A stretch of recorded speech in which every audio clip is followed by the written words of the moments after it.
And if you've got Thursday on your mind, then have I got the person for you? It's Jenny Woodward with the weather.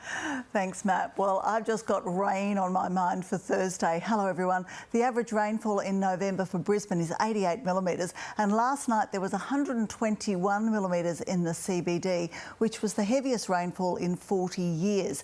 Eagle Farm had 142, and generally there were falls of 80 to 100 millimetres on the north side, with 40 to 70 millimetres on the south side, and most of that fell in about 6 hours or less. Now, the convergence line that triggered the heavy falls moved south to the Gold Coast today, 129 millimetres at Rocky Point. Sugar Mill had the Sugar Mill there very early this morning, and since 9 a.m. there's been 50 to 60 millimetre totals from about Beenleigh to Mount Tamborine. And we've got plenty of cloud cover, as you can see on the satellite, over the interior. But today most of the storms have been out in the far west and also up in the north, and you can see that those storms extend right across the tropics.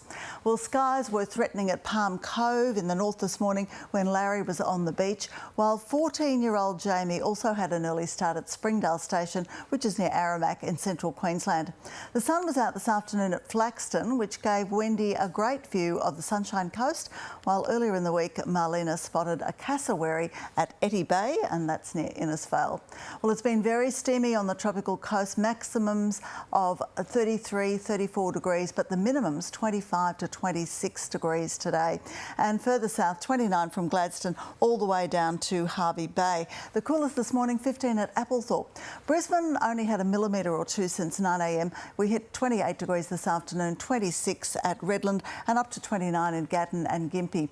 Let's have a look at the chart, and as the inland trough moves east, we're going to have a lot of rain focus, particularly over central parts of the state, particularly between about Longreach and Emerald, where we could see falls of 50 to 70 millimetres possible, and they could be more than that under storms.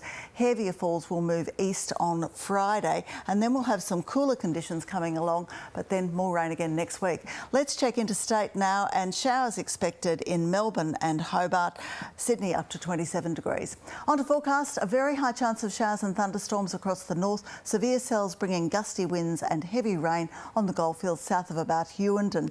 Now, that severe activity possible all the way down to the southern border, and we've also got a mainly dry area out in the Channel Country. Let's take a look at the southeast, and again shower and storm activity. Severe cells are possible on the Downs, and then up to 25 millimetres of rain expected in Brisbane, and there could be another very heavy downpour in the morning around the school drop-off time.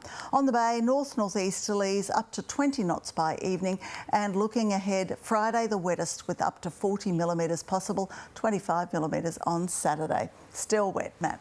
Yes, there's a theme there, isn't there? Yes. Thanks, Jenny. That is news to the moment. Thanks very much for your company. We'll keep you up to date on our website as always, but right now I'll hand over to Lee Sales for 7:30.